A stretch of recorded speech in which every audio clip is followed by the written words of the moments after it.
quando o inspirado profeta Joel, há mais de 2.600 anos, com base na visão divina, referiu-se ao grande dia de Deus, ele disse: tocai a buzina em Sião e clamai em alta voz no monte da minha santidade. Perturbem-se todos os moradores da terra, porque o dia do Senhor vem, e ele está perto. Dias de trevas e também de tristeza, dia de nuvens e de trevas espessas. Joel capítulo 2, versículos 1 e 2. Se bem que essas palavras têm uma aplicação histórica imediata aos tempos do Antigo Testamento, quando Israel seria então invadido por um povo inimigo, a razão pela qual elas foram então preservadas é que se referem particularmente ao tempo do fim, ao dia do Senhor, véspera do regresso de Cristo a esta terra. Essa mensagem nos convida a tocar a buzina em Sião, ou seja, na igreja, e a anunciar no Monte Santo de Deus, ou seja, o seu povo, porque ocorreriam acontecimentos de tal magnitude que fariam tremer a todos os moradores do mundo. Ainda assim, prossegue o profeta: agora mesmo diz o Senhor, convertei-vos a mim de todo o vosso coração, e isso com jejuns, e com choro, e também com pranto. E rasgai o vosso coração, e não as vossas vestes, e convertei-vos ao Senhor, o vosso Deus, porque Ele é misericordioso, e compassivo, e tardio em irar-se, e grande em beneficência, e se arrepende do mal. Tocai a buzina em Sião, santificai um jejum, proclamai um dia de proibição, congregai o povo, santificai a congregação, chorem os sacerdotes, ministros do Senhor, entre o alpendre e o altar, e digam: poupa o teu povo, ó Senhor. Joel 2, versículos 12 a 17. Em vista dos tremendos acontecimentos que estariam para ocorrer no dia do Senhor, a igreja deveria ser despertada por uma voz de alarme e o povo devia buscar uma conversão autêntica, irmãos, profunda e também de todo o coração. Em outras palavras, devia efetuar-se uma reforma espiritual no meio da igreja em preparação para os grandiosos acontecimentos do fim. Não há dúvida, meus irmãos, de que temos chegado à própria véspera da hora suprema e de que este chamado para uma conversão genuína e uma reforma cabal na nossa vida, na vida de cada um, deve ressoar por todos os recantos de Sião. No Espírito de Profecia, nós encontramos essa citação: um reavivamento da verdadeira piedade entre nós é a maior e também a mais urgente de todas as nossas necessidades. Buscá-lo deve ser nossa primeira ocupação. Importa haver diligente esforço para obter a bênção do Senhor. Não porque Deus não esteja disposto a outorgá-la, mas porque nós nos encontramos carecidos do preparo para recebê-la. Nosso Pai Celeste está mais disposto a dar o seu Espírito Santo àqueles que lhe pedem do que os pais terrenos o estão a dar boas dádivas aos seus filhos. Mas cumpre-nos, porém, mediante confissão, humilhação, arrependimento e fervorosa oração, a fim de cumprir as condições estipuladas por Deus em sua promessa para conceder-nos sua bênção. Mensagens Escolhidas, volume 1, página 121. Irmãos, tem que haver um reavivamento e também uma reforma sobre o ministério do Espírito Santo de Deus. Devemos entender que reavivamento e reforma são duas coisas diferentes. Reavivamento significa renovação da vida espiritual, uma vivificação das faculdades do espírito e também do coração, um ressurgimento da morte espiritual. Reforma significa reorganização, mudança de ideias e também de teorias, hábitos e práticas. Amigos, a reforma ela não produzirá os bons frutos da justiça a menos que esteja ligada com o reavivamento do Espírito. Reavivamento e reforma, eles devem fazer a obra que a eles é designada. E para fazerem essa obra, eles têm de se unir, meus irmãos. Diz o Espírito de Profecia: antes de os juízos finais de Deus caírem sobre a terra, haverá entre o povo do Senhor tal avivamento da primitiva piedade como não foi testemunhado desde os tempos apostólicos. O Espírito Santo e o poder de Deus serão derramados sobre os seus filhos. O Grande Conflito, página 464. Contudo, Satanás ele tem estado a trabalhar assiduamente para desviar a autêntica reforma espiritual a qual o Senhor quer operar no meio da sua igreja.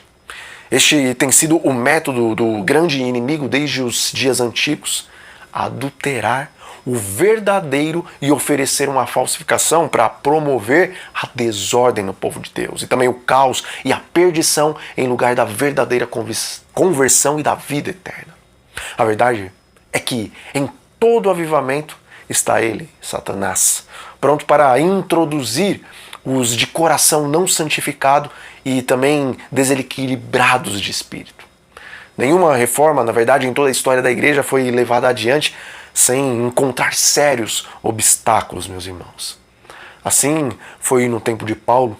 Onde quer que o apóstolo fundasse ali uma igreja, alguns haviam que professavam receber a fé no Senhor, mas introduziam rapidamente heresias que, uma vez aceitas, excluíram finalmente o amor da verdade dos corações dos homens. Bom, o pai da mentira tem estado a fazer em nosso tempo o mesmo que ele fez em épocas passadas. Hoje ele procura desorganizar o movimento adventista e também confundir os filhos de Deus. Assim é que na história da nossa igreja, particularmente nos últimos anos, têm surgido então inúmeros grupos dissidentes que assim mesmo se denominam reformistas, quando na realidade eles só estão destruindo o corpo formado da igreja. Sua obra não resistiu à prova bíblica, porque está escrito: por seus frutos os conhecereis. Mateus capítulo 7, versículo 16. Bom, algo que temos visto e também ainda veremos até o fim, meus amigos, é um espírito de discórdia e também de revolução. Um traço muito comum nos falsos movimentos de reforma é o espírito de discórdia, luta, revolução e crítica destrutiva, particularmente em relação aos dirigentes da igreja. O espírito de profecia, ele nos adverte: é chegado o tempo para que se realize uma reforma completa.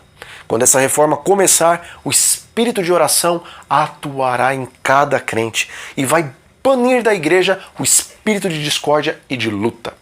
Testemunhos, volume 8, página 251.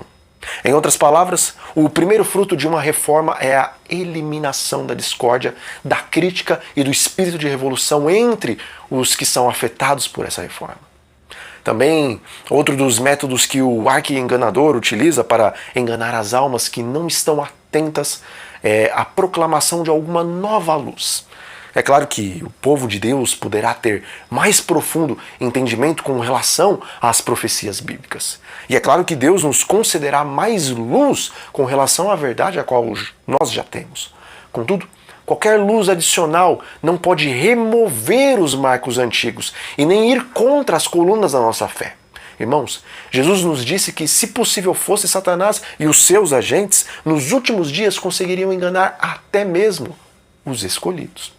E quando falamos de escolhidos, logo pensamos que nós, os adventistas do sétimo dia, pelo fato de fazermos parte da igreja remanescente da profecia, somos definitivamente os escolhidos citados nessas palavras de Jesus.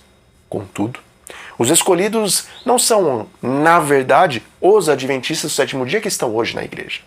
Pois a palavra de Deus em Amós, no capítulo 9, versículo 9, nos deixa bem claro que Deus dará ordens e ele vai sacudir a casa de Israel.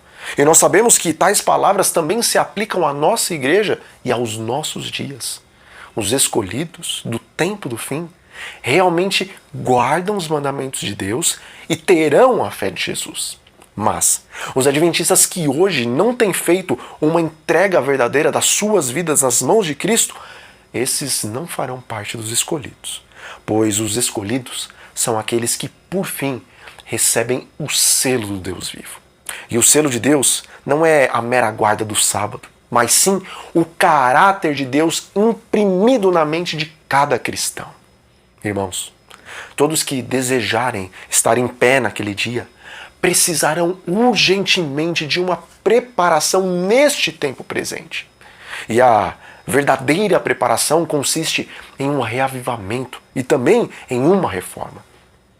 E para que haja uma reforma e um reavivamento em nossas vidas, nós precisamos então dar ouvidos à mensagem da testemunha fiel à igreja em Laodiceia. Esta é uma terrível mensagem a qual Jesus enviou ao povo da sétima igreja. Contudo, embora suas palavras sejam chocantes, o Senhor Jesus diz que apenas repreende aqueles os quais Ele ama.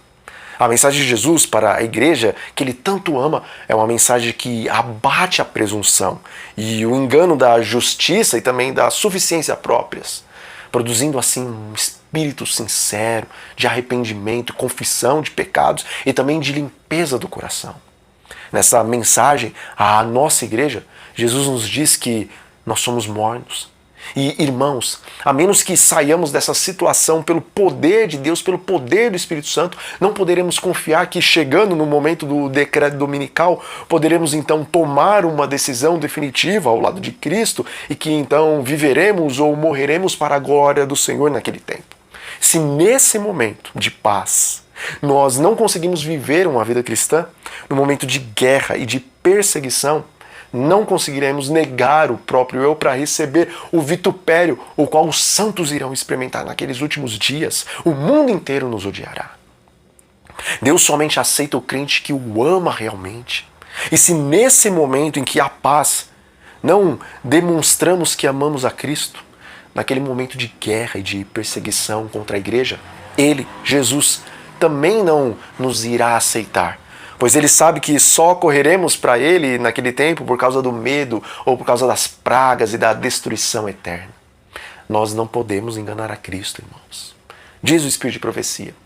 Perguntei o significado da sacudidura que eu vi e foi-me mostrado que era determinada pelo testemunho direto, contido no conselho da testemunha verdadeira à igreja de Laodiceia. Alguns não suportarão esse testemunho direto. Levantar-se-ão contra ele, e isto é o que determinará a sacudidura entre o povo de Deus. Primeiros Escritos, página 270. Hoje Deus tem levantado irmãos e também irmãs para pregarem a advertência ao seu povo. Mas a grande maioria não dá ouvidos aos mensageiros de Deus. E uma outra parte da igreja se levanta contra a mensagem, também contra o mensageiro. Muitos irmãos estão proibidos de pregar em suas igrejas. Outros são até mesmo expulsos da membresia e seus nomes são riscados do livro da igreja. Existem sim os fanáticos, mas na maioria dos casos a igreja está condenando aqueles que realmente estão buscando se consagrar e também levar a advertência às ovelhas perdidas da casa de Israel, meus irmãos. A mensagem laodiceana aplica-se ao povo de Deus que professa crer nessa verdade presente. A maior parte de nós somos professos mornos, tendo o nome de cristão, mas agindo completamente diferente.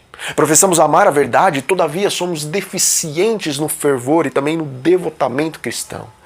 E muitas vezes não ousamos desistir inteiramente e correr o risco dos incrédulos, mas não nos achamos, no entanto, dispostos a morrer por próprio eu e seguir exatamente os princípios da nossa fé adventista.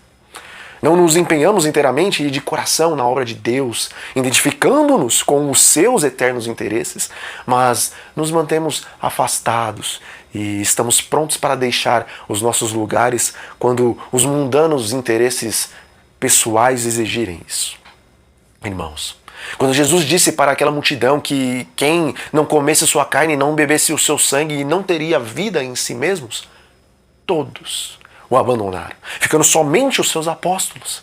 Aquela multidão acompanhava Cristo porque desejava os benefícios que Ele poderia lhes conceder através dos seus muitos milagres. Salomão diz: o que foi, tornará a ser, e o que foi feito se fará novamente. Não há nada novo debaixo do sol. Eclesiastes 1, versículo 9.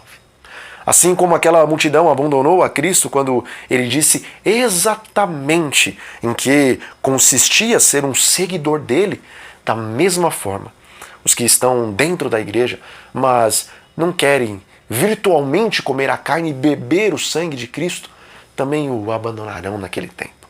E da mesma forma que muitos que o abandonaram acabaram virando os seus piores inimigos e até mesmo posteriormente clamaram crucifica-o, crucifica-o.